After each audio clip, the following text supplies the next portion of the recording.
नमो भगवते वासुदेवाय। नमस्कार दोस्तों, स्वागत है आप सभी का आपके अपने YouTube चैनल सुनो भक्तों में। आज की इस वीडियो में हम गुरुवार यानी कि बृहस्पति कथा को सुनेंगे। गुरुवार व्रत करने से बृहस्पति देवता प्रसन्न होते हैं। यह व्रत अत्यंत फलदायी है।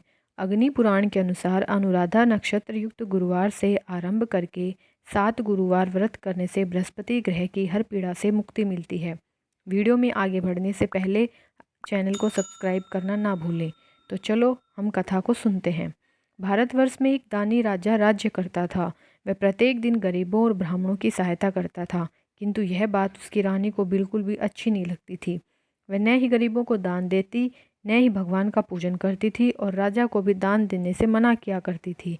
एक दिन राजा शिकार के लिए वन गए हुए थे तो रानी महल में अकेली थी। उसी समय एक साधु के वेश में बृहस्पति देव राजा के महल में भिक्षा के लिए गए और भिक्षा मांगी। रानी ने भिक्षा देने से इनकार किया और कहा, हे साधु महाराज, मैं तो दान पुण्य से तंग आ गई हूँ। मेरे पति सारा धन बांटते रहते हैं। मेरी इच्छा है कि हमारा सारा धन नष्ट हो जाए। साधु ने कहा, देवी तुम तो बड़ी विचित्र हो। धन वैभव संतान तो सभी चाहते हैं। यदि तुम्हारे पास अधिक धन दौलत है तो भूखों को भोजन दो, प्यासों के लिए प्याऊ की व्यवस्था करो, राहगीरों के लिए धर्मशालाएं खुलवाओ। जो गरीब अपनी कुंवारी कन्याओं का विवाह नहीं कर सकते उनका विवाह करवाओ। ऐसे और कई काम हैं जिनके करने से तुम्हारा यश लोक परलोक में फैलेगा। परंतु रानी पर साधु के इस उपदेश का कोई असर नहीं पड़ा। वह बोली, महाराज आप मुझे कुछ न समझाएं। मैं ऐसा धन नहीं चाहती जो हर जगह बांटती फिरूं। साधु ने उत्तर दिया, यदि तुम्हारी ऐसी ही इच्छा है तो तथास्तु। तुम ऐसा करना कि बृहस्पतिवार को घर को लीपकर अपना सिर धोकर स्नान करना, भट्टी चढ़ाकर कपड़े धोना। ऐसा करने से आपका सारा धन नष्ट हो जाएगा। इतना कहकर वह साधु महाराज वहाँ से चले गए। साधु के अनुसार कई बातों को पूरा करते हुए रानी को केवल 3 बृहस्पतिवार ही बीते थे कि उसकी समस्त धन संपत्ति नष्ट हो गई। भोजन के लिए राजा का परिवार तरसने लगा। तब एक दिन राजा ने रानी से बोला कि हे रानी, तुम यहीं रहो, मैं दूसरे देश को जाता हूँ, क्योंकि यहाँ पर सभी लोग मुझे जानते हैं, इसलिए मैं कोई छोटा कार्य नहीं कर सकता। ऐसा कहकर राजा परदेश चला गया। वहाँ पर राजा जंगल से लकड़ी काट कर लाता और शहर में बेचता। इस तरह वह अपना जीवन व्यतीत करने लगा। इधर राजा के परदेश जाते ही रानी और दासी दुख ही रहने लगी। एक बार जब रानी और दासी को 7 दिन तक बिना भोजन के रहने पड़ा तो रानी ने अपनी दासी से कहा, हे दासी, पास ही के नगर में मेरी बहन रहती है, वह बड़ी धनवान है। तू उसके पास जा और कुछ ले आ ताकि थोड़ी बहुत गुजर बसर हो सके। दासी रानी की बहन के पास गई। उस दिन गुरुवार था और रानी की बहन उस समय बृहस्पतिवार व्रत की कथा सुन रही थी। दासी ने रानी की बहन को अपनी रानी का संदेश दिया, लेकिन रानी की बड़ी बहन ने कोई उत्तर नहीं दिया। जब दासी को रानी की बहन से कोई उत्तर नहीं मिला तो वह बहुत दुखी हुई और उसे क्रोध भी आया। दासी ने वापस आकर रानी को सारी बात बता दी। सुनकर रानी ने अपने भाग्य को कोसा। उधर रानी की बहन ने सोचा कि मेरी बहन की दासी आई थी, परंतु मैं उससे नहीं बोली, इससे वह बहुत दुखी हुई होगी। कथा सुनकर और पूजन समाप्त करके वह अपनी बहन के घर आई और कहने लगी, हे बहन, मैं बृहस्पतिवार का व्रत कर रही थी। तुम्हारी दासी मेरे घर आई थी, परंतु जब तक कथा होती तब तक न तो उठते हैं और न ही बोलते हैं, इसलिए मैं नहीं बोली। कहो दासी क्यों गई थी? रानी बोली, बहन तुमसे क्या छिपाऊं, हमारे घर में खाने तक को अनाज नहीं है। उसने दासी समेत पिछले 7 दिनों से भूखे रहने तक की बात अपनी बहन को विस्तार से सुनाई। रानी की बहन बोली, देख बहन, भगवान बृहस्पति देव सबकी मनोकामना को पूरा करते हैं। देखो, शायद तुम्हारे घर में अनाज रखा हो। पहले तो रानी को विश्वास नहीं हुआ, पर बहन के आग्रह करने पर उसने अपनी दासी को अंदर भेजा तो उसे सचमुच अनाज से भरा एक घड़ा मिल गया। यह देखकर दासी को बड़ी हैरानी हुई। दासी रानी से कहने लगी, हे रानी, जब हमको भोजन नहीं मिलता तो हम व्रत ही तो करते हैं, इसलिए क्यों न इनसे व्रत और कथा की विधि पूछ ली जाए ताकि हम भी व्रत कर सकें। तब रानी ने अपनी बहन से बृहस्पतिवार व्रत के बारे में पूछा। उसकी बहन ने बताया, बृहस्पतिवार के व्रत में चने की दाल और मुनक्का से विष्णु भगवान का पूजन करें और केले की जड़ का पूजन करें तथा दीपक जलाएं। व्रत कथा सुने और पीला भोजन ही करें, इससे बृहस्पति देव प्रसन्न होते हैं। व्रत और पूजन विधि बताकर रानी की बहन अपने घर को लौट गई। 7 दिन के बाद जब गुरुवार आया तो रानी और दासी ने पूरे विधि विधान से व्रत रखा। उसके बाद वे सभी गुरुवार को व्रत और पूजन करने लगी।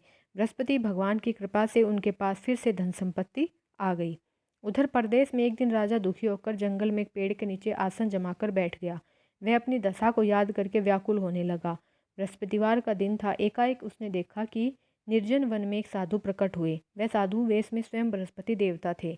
लकड़हारे के सामने आकर बोले, हे लकड़हारे, इस सुनसान जंगल में तू चिंता मग्न क्यों बैठा है?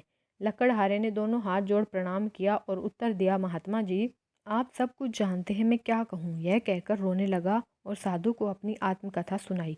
महात्मा जी ने कहा, तुम्हारी स्त्री ने बृहस्पति के दिन बृहस्पति भगवान का निरादर किया है, जिसके कारण रुष्ट होकर उन्होंने तुम्हारी ये दशा कर दी। अब तुम चिंता को दूर करके मेरे कहने पर चलो तो तुम्हारे सब कष्ट दूर हो जाएंगे और भगवान पहले से भी अधिक संपत्ति देंगे। तुम बृहस्पति के दिन कथा किया करो, 2 पैसे के चने मुनक्का लाकर उसका प्रसाद बनाओ और शुद्ध जल से लोटे में शक्कर मिलाकर अमृत तैयार करो। कथा के पश्चात अपने सारे परिवार और सुनने वाले प्रेमियों में अमृत व प्रसाद बांटकर आप भी ग्रहण करो। ऐसा करने से भगवान तुम्हारी सब मनोकामनाएं पूरी करेंगे। साधु के ऐसे वचन सुनकर लकड़हारा बोला, हे प्रभु, मुझे लकड़ी बेचकर इतना पैसा नहीं मिलता जिससे भोजन के उपरांत कुछ बचा सकूं। मैंने रात्रि में अपनी स्त्री को व्याकुल देखा है, मेरे पास कुछ भी नहीं जिससे मैं उसकी खबर मंगा सकूं। साधु ने कहा, लकड़हारे, तुम किसी बात की चिंता मत करो। बृहस्पति के दिन तुम रोजाने की तरह लकड़ियाँ लेकर शहर को जाओ। तुमको रोज से दुगुना धन प्राप्त होगा, जिससे तुम भली भांति भोजन कर लोगे तथा बृहस्पति देव की पूजा का सामान भी आ जाएगा। इतना कहकर साधु अंतर्ध्यान हो गए। लकड़हारा जंगल से लकड़ी काटकर किसी शहर में बेचने गया।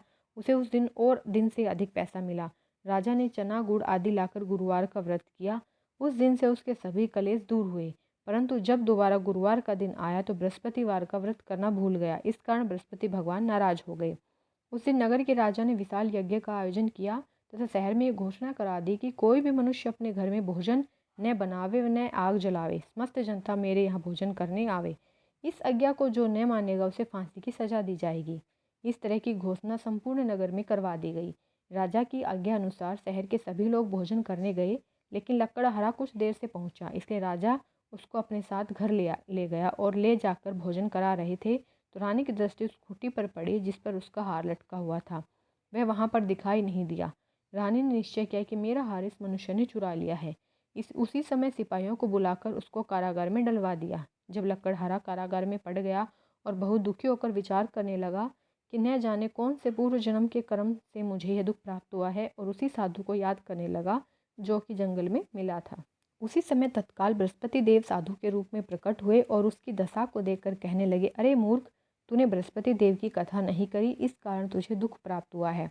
अब चिंता मत कर, बृहस्पतिवार के दिन कारागार के दरवाजे पर 4 पैसे पड़े मिलेंगे। उनसे तू बृहस्पति देव की पूजा करना, तेरे सभी कष्ट दूर हो जाएंगे। बृहस्पति के दिन उसे 4 पैसे मिले। लकड़हारे ने कथा कही। उसी रात्रि को बृहस्पति देव ने उस नगर के राजा को स्वप्न में कहा, हे राजा, तुमने जिस आदमी को कारागार में बंद कर दिया है वह निर्दोष है, वह राजा है, उसे छोड़ देना। रानी का हार उसकी खूंटी पर लटका है, अगर तू ऐसा नहीं करेगा तो मैं तेरे राज्य को नष्ट कर दूंगा। इस तरह रात्रि के स्वप्न को देखकर राजा प्रातःकाल उठा और खूंटी पर हार देखकर लकड़हारे को बुलाकर क्षमा मांगी तथा लकड़हारे को योग्य सुंदर वस्त्र आभूषण देकर विदा कर दिया। बृहस्पति देव की आज्ञानुसार लकड़हारा अपने नगर को चल दिया। राजा जब अपने नगर के निकट पहुंचा तो उसे बड़ा आश्चर्य हुआ। नगर में पहले से अधिक बाग, तालाब, कुएं तथा बहुत सी धर्मशाला, मंदिर आदि बन गए हैं। राजा ने पूछा, ये किसका बाग और धर्मशाला है? तो नगर के सब लोग कहने लगे, यह सब रानी और बांदी के हैं। तो राजा को आश्चर्य हुआ और गुस्सा भी आया। जब रानी ने यह खबर सुनी कि राजा आ रहे हैं तो उन्होंने बांदी से कहा, हे दासी, देख, राजा हमको कितनी बुरी हालत में छोड़ गए थे। हमारी ऐसी हालत देखकर वे लौट न जाएं, इसलिए तू दरवाजे पर खड़ी हो जा। आज्ञा अनुसार दासी दरवाजे पर खड़ी हो गई। राजा आए तो उन्हें अपने साथ ले आई।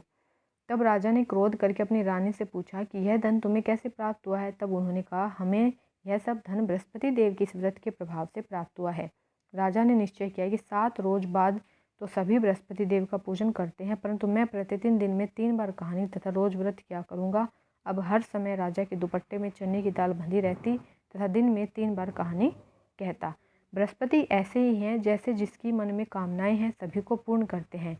जो सद्भावपूर्वक बृहस्पतिवार का व्रत करता है, कथा पढ़ता है अथवा सुनता है, दूसरों को सुनाता है, बृहस्पति देव उसकी सभी मनोकामना पूर्ण करते हैं।